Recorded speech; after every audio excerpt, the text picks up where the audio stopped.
make this stop. This is just awful. I was in the extreme. Have you managed to achieve all your targets? No, I took them to see a rainbow. For that, I say God bless him. And she just looked at me and stopped suddenly and said, "Don't worry, Mr. Brown." Boys are pumping with testosterone, making their muscles want to develop and jump out of their seats. Have you ever wondered what really goes on in other teachers' classrooms? What are their highs and lows, their loves and hates? Why do they do this extraordinary job? Well, you're about to find out from 6 of the best. My name's Janet Spooner. I'm a teacher at a little Victorian primary school in Hebden Bridge, where I've been for the past 11 years. The reason I went into teaching definitely wasn't the money. It has to be for the children. My name's Carl Coleman. I've been teaching for 4 years. I teach drama at secondary schools across Birmingham. I'm Nigel Bispham. I've been teaching science in the same secondary school in Camborne in Cornwall for the last 20 years. My name is Amanda Smith. I teach psychology and citizenship at a secondary school in Birmingham. I've been teaching for a year and a half, and I'm a teacher because I must enjoy being tortured on a daily basis. My name's Peter Carroll. I'm a drama teacher at a secondary school in Rochdale. I've taught for 19 years. My name's Robin Brown. I've been teaching for 4 years now. I teach in a village school near Chester, and I love teaching because you get to sit on really small chairs, play with glue and scissors, and occasionally we even get the Lego out. So, let's kick off with, how do you manage difficult pupils? You can use guilt. That works very well. So you can say to a child, I didn't believe someone like you, someone as lovely as you, could do such a terrible thing. I'm hurt. And if you're good at it, you can both be sobbing by the end of the session. Or you can use stickers. Some children love stickers. They get Game Boys at the weekend, but they'll do anything for a sticker from Miss. One instance, I'd had a particularly difficult class. They'd all been playing for the entire class, sending me crazy. And I said, that's it, you're staying in at break time, you're not leaving. I turned around and I hadn't realised I'd plugged my laptop in, and the laptop lead was going from the desk to the wall, which was just by the door. I literally just spun around, went head first over the cable, flat on the floor, arms down, face first. The whole class just erupted with laughter. I was on the floor and I was like, what am I going to do? How are we going to handle this one? I got up, brushed myself down. Yeah, I'd laugh too. I had a child once whose name, let's say it was Alice Barker, and she was first on my register. And so I said, right, let's start the register. Alice Barker? At which point she looked up and said, what? I said, no, Alice, we're doing the register now, and you have to answer, good morning, Mrs. Spooner, today I'm on sandwiches, or today I'm on dinners, so we'll try again.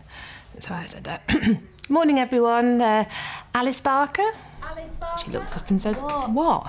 I said, no, Alice, we're doing the register. Oh, all right, yeah, all right.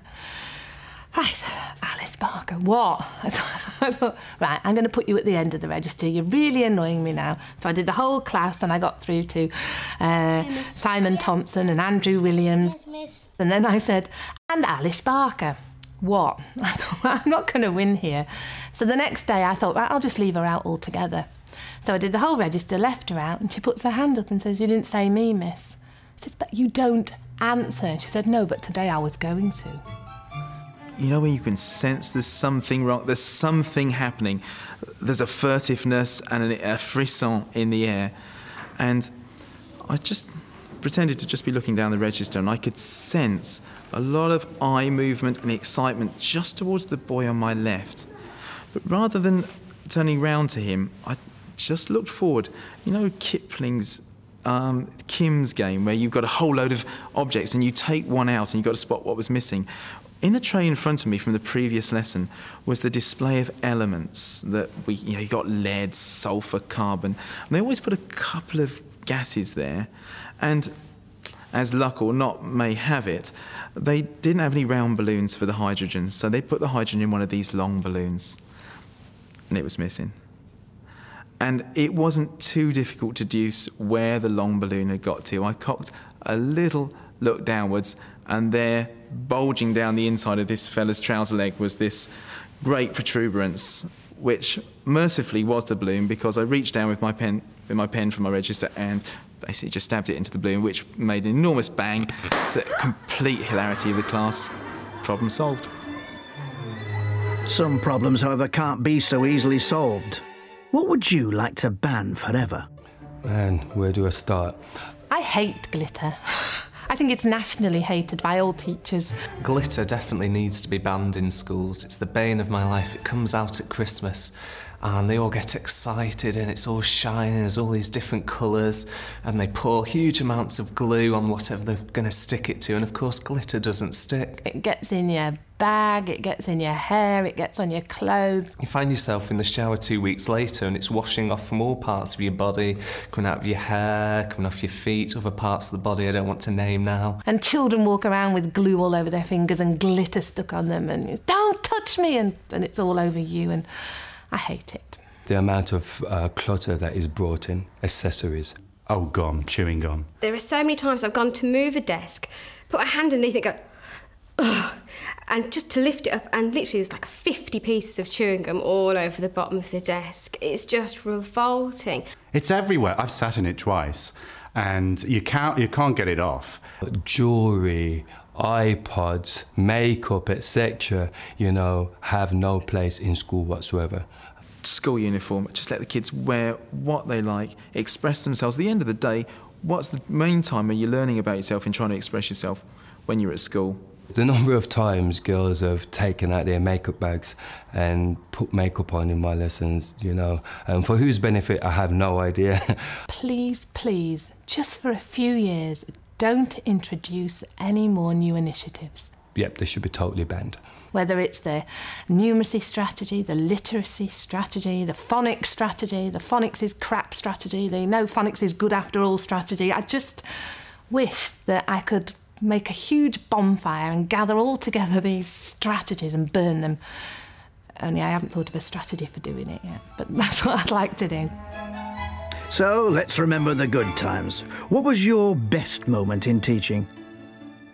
My best moment was when one of the pupils decided, one of the sixth form pupils who was partially sighted, decided he wanted to do drama. And my first reaction was, this is going to be very difficult, you know, I don't know how I'm going to get him to access the course with the theatre reviews, and because it relies so much on the visual. And it was a real challenge, and we blew up all his texts, and I sat next to him in the theatre and described the performances, and we did a play called Antigone, and I cast him as the blind prophet Tiresias, and I watched his confidence really grow. And when he came to do the exam, it was no surprise that he got a grade A. When an autistic child that had never communicated with me, not for the 2 years that I taught him, he'd not looked me in the eye, he'd not spoken to me, he'd not really acknowledged that I was there, and he spoke to me for the first time.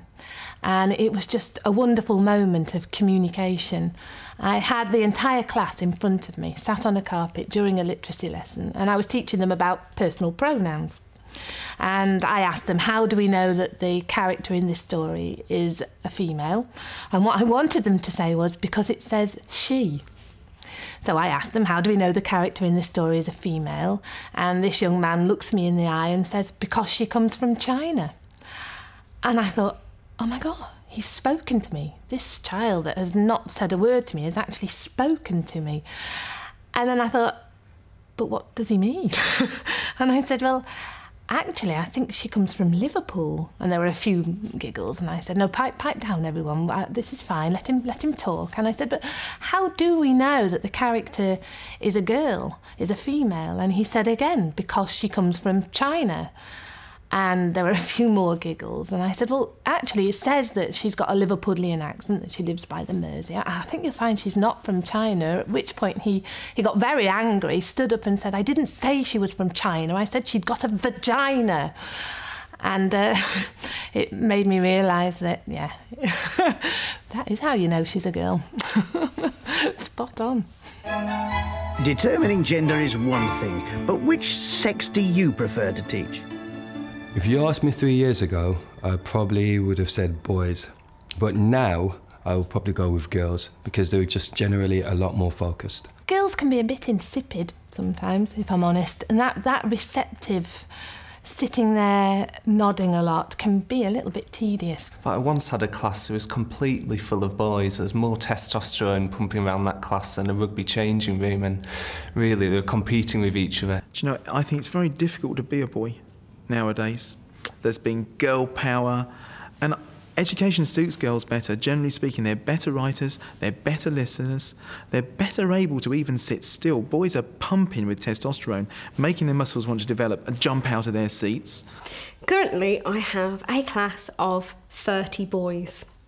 And whilst they're lovely, I can't get any work out of them because they're year 11 boys and they spend half of the lesson flirting with me, and it's an absolute nightmare.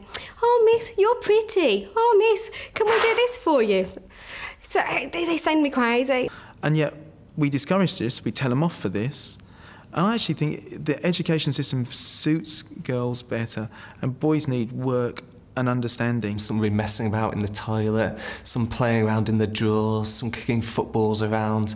And in the midst of all this, you'd look on the carpet and there'd be the two perfect girls, you know, sat like this, ready to learn. It's really difficult to make a decision there because girls are very creative, but they can fall out quite a bit, whereas lads are quite more team-spirited. But if I had to make a choice, I really don't know. I do not know. Life's not black and white, it's full of individuals. Which child taught you the most?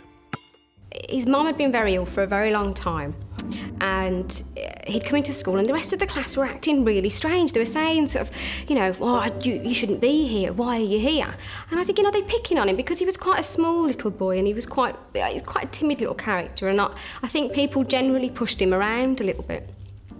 And I said, is there any reason why you shouldn't be here? And he said, no. I thought, okay. So I said, leave him alone. Why are you know, what's going on? He said, miss, he should tell you. He should tell you what's going on. And I said, what's going on? And eventually, sort of like partway through the lesson, he said, you know, my mum died last night. And I was like, oh. And I was like, well, do you think you should be here? And he said, well, yeah, I've got to do my exams. I promised her I'd do my exams and I want to sit my exams for my mum. At which point, I have to be honest, I nearly burst into tears because it was just the saddest thing I'd ever heard. And then the little boy sitting next to him, who I'd previously told off for having sweets out in class, put his arm around him and said, you can share my sweets with me. And my heart just melted, and I turned my back from the classroom because the big tears were just welling up in my eyes, and I was just like so touched. I did have a fantastic Year 11 drama group once, and every time I gave them a tip, they were really keen to give me a tip. And one of the girls that was in the drama group, who's Emma Edmondson, who's now in Coronation Street, she plays Mel Morton, she said, you know what, sir, you need to be told how to do a dirty look because it's very, very handy, this dirty look. And I said, well, what do you mean? And she told me how to do a dirty look. And I've got to say that it's been very, very useful over the years. And a dirty look is where you've got to get eye contact with somebody, and it's a look of disgust, absolute disgust, and it's like. I remember one child that's taught me so much. It was in my first year of training, and she came in every day and she looked like she'd been dragged through a hedge backwards, hair everywhere, dirty clothes, and it was 9 o'clock in the morning, mud stains. I don't know how she got to school. And she wasn't the quickest of learners, but she was always keen to have a go and give everything every lesson. There was one lesson, we'd had a whole week of subtraction, really going for it, trying to get taking away. We had all these resources out, and everything was going horrendously. There was cubes on the floor, children all over the place, both computers had packed up. And she'd obviously picked up on the fact that I was totally stressed out by this, and I was being observed at the time as part of my training. And she just looked at me and stopped suddenly and said, don't worry, Mr. Brown, everything will be all right. You're working hard, we're working hard, I'm sure we'll get it tomorrow. And it just kind of teaches you really that children pick up on every emotion you're showing and really never to give up on them. There's always something you prefer to forget. So what was your worst teaching moment? One of my worst moments when I was teaching was when I was asked to take a bottom set Year 8 French class. And I'd never taught French before. And so I knew it was going to be a challenge, but it was something that I felt as a teacher would be good for my development, my career development. And I had to do numbers and the time. So I thought it wasn't overly challenging. I spent ages teaching them all the numbers and the time. Quelle heure est-il? C'est 3h30, c'est midi. And they were getting it and they were responding really well. I was putting times up on the board and off they went. And oh, I thought they really understand this. It's time for a test. I went home, I did this worksheet of analogue clock faces with times on, and all they had to do was underneath write what the time was in French. And it was at that very moment it dawned on me they couldn't actually tell the time in English because they weren't used to reading the time off an analogue clock face. Everything's so digital. Anyone who has ever done supply will know what it's like. You walk into a classroom, you don't know what you're about to teach. Got my form, I'm teaching PSHE this morning. I was like, okay, how hard can it be? They'll probably have to make a poster or something. Walk in, there's a pile of blue sheets on one side, pink sheets on the other. Year 7 class. Today we're teaching puberty. What changes occur in the body as you get older? I was like, oh dear God, no, this is what I've got to do. And there was somebody sitting at the back of the class, somebody observing as well, which made it all the worse. And I was like, how am I going to deal with this? So first ask, okay, so boys, what kind of changes occur in a boy's body as he starts to get older? First boy, hand goes up, yells out, Miss, you get hair on your balls. I was like, oh, no. So, yes, you do. And what else might happen? Well, you get muscles, you sweat, your willy goes hard. I was like, oh, dear God, no, make it stop. And then the girls start as well. Oh, you get breasts, and then the boys go, oh, and you get periods. I was like, make this stop, this is just awful. And this woman's sitting at the back of the class, just sitting there, and she's sniggering away, which doesn't help. I was thinking, when would this lesson ever end? And it went on like this, and they had a task to do, and while I was walking around the class, they were still making further comments about, you know, hair and willies and boobs and all the rest of it. And just as it couldn't get any worse, the end of the lesson, a little girl pulls me over and says, Miss, what's best to use, towels or tampons? I was like, make it stop. The very first ever playground duty that I did.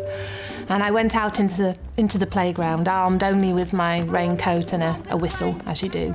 And there are 80 wild children running around, and I'm hoping no one murders anyone or no one falls down and I have to attend to anyone.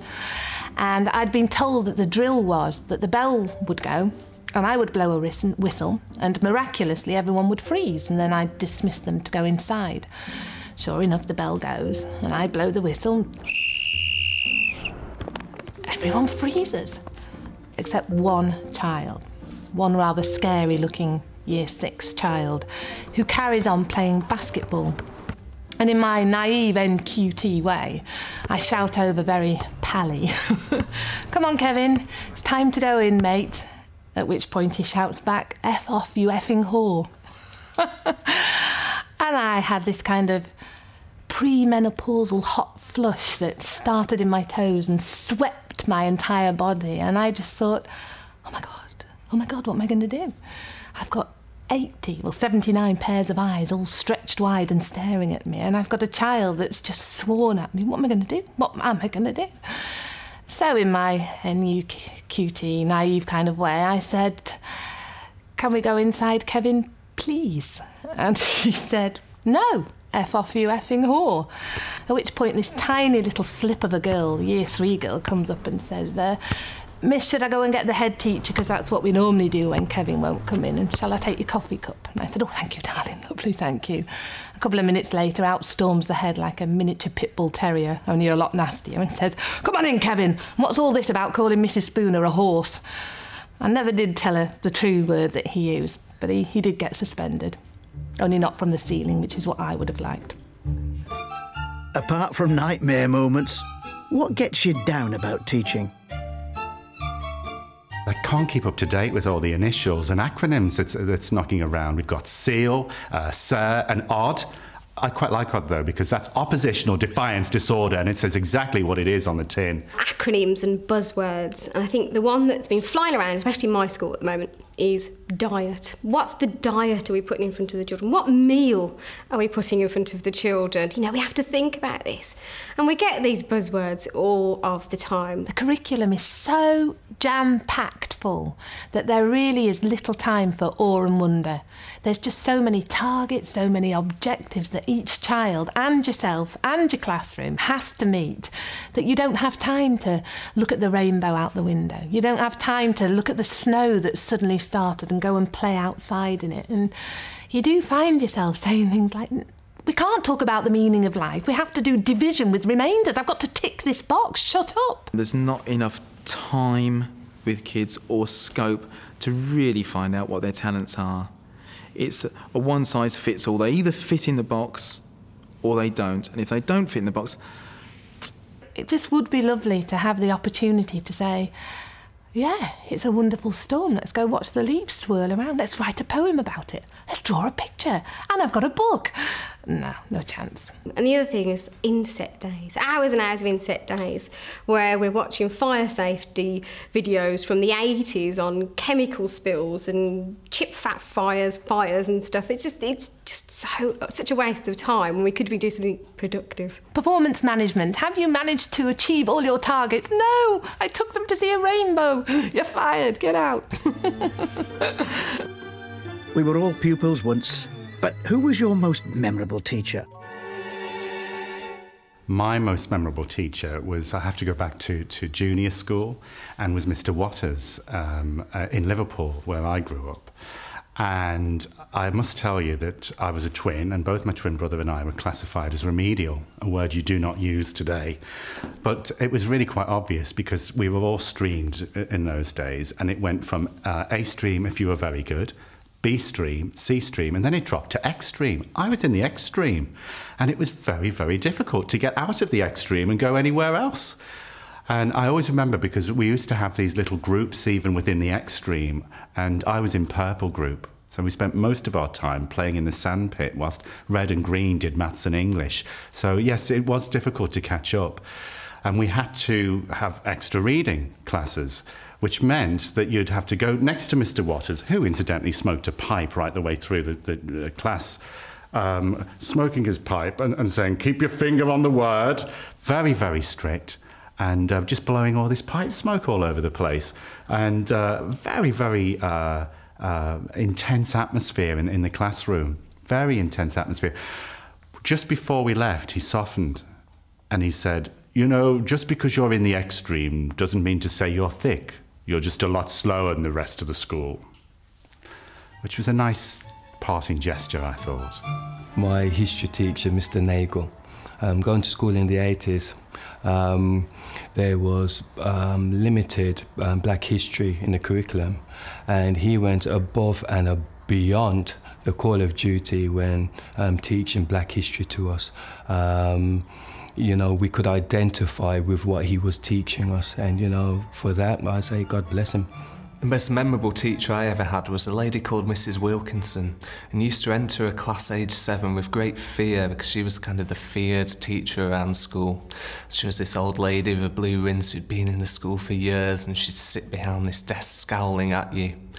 And you'd never really hear anything positive from her. Occasionally, though, she'd go to the top of a cupboard and out would come this rusty tin, and she'd walk around the classroom. You'd all be pen down, working hard, head down, not wanting to look up. And she'd open the tin in front of you, and you'd be allowed to take out a cola cube or a pineapple chunk, and you knew you'd done something well then, you'd made it for the day. It was usually something to do with spellings, and then back on the lid would go and back on the cupboard. The funny thing is, it's obviously had an effect on me because I find myself doing exactly the same thing now. I've got my own tub of sweets in the classroom and I take it out and offer it around the classroom. Obviously a memorable teacher.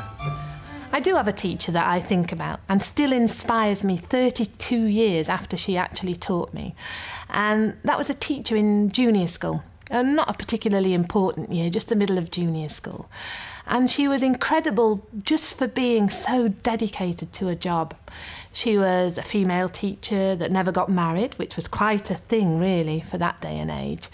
She lived alone, she was independent, she was fiery, she cycled everywhere on a bike. She never wore a skirt, which was quite unusual in the teaching profession. And she just had such a zest for teaching and for learning herself that she really passed this on to whoever she taught. She was interested and she was interesting, and she never had favourites, or she did. We were all her favourites. She made us all feel like we were special in some way. And I saw her recently, after 25 years, and she still knew my name. She came tottering over with a walking stick, long retired, still loving to learn, a bigwig in the History Society, and said, "Janet, how are you? So lovely to see you." And I just thought, gosh, once a teacher, always a teacher, and maybe it's not a bad thing. So the verdict's in. Teachers are appreciated. But what do you think about being thanked? I think I must have at least 20 mugs in the cupboard now that all have the same message, you know, world's best teacher, all this kind of thing. It's a bit like someone's cashing in on saying thank you to teachers. It's very commercial. There seems to be a whole big industry now built around thanking your teachers, so long gone are the days of the mouldy apple on the table. I think it's a great shame that young people aren't allowed to buy alcohol. I don't think teachers should expect thank you. I think it's nice to hear it, but I don't think children should be expected to say thank you. It's your job to teach them. When I get a thank you, it means a lot. It's recognition of all the effort that you put in to kids to get them through exams and to get them to make progress. What does mean a great deal is when you get a scribbled message and a homemade card that's all wonky, or some little trinket that the child has made to say thank you. For some reason, that means a whole lot more. I'd like it to happen more, actually. Really, it's become more of a competition rather than the odd heartfelt little thank you note or little thank you card. It's now parents competing in the playground. Not that I mind too much, it depends what they're going to give me. If a kid actually just comes up to me and says thank you, that means the world to me. If they bought some tacky present, which ultimately I'm just going to have to throw away, it means nothing. I've still got one in my kitchen on the wall from a family that I taught, and I'll treasure that forever.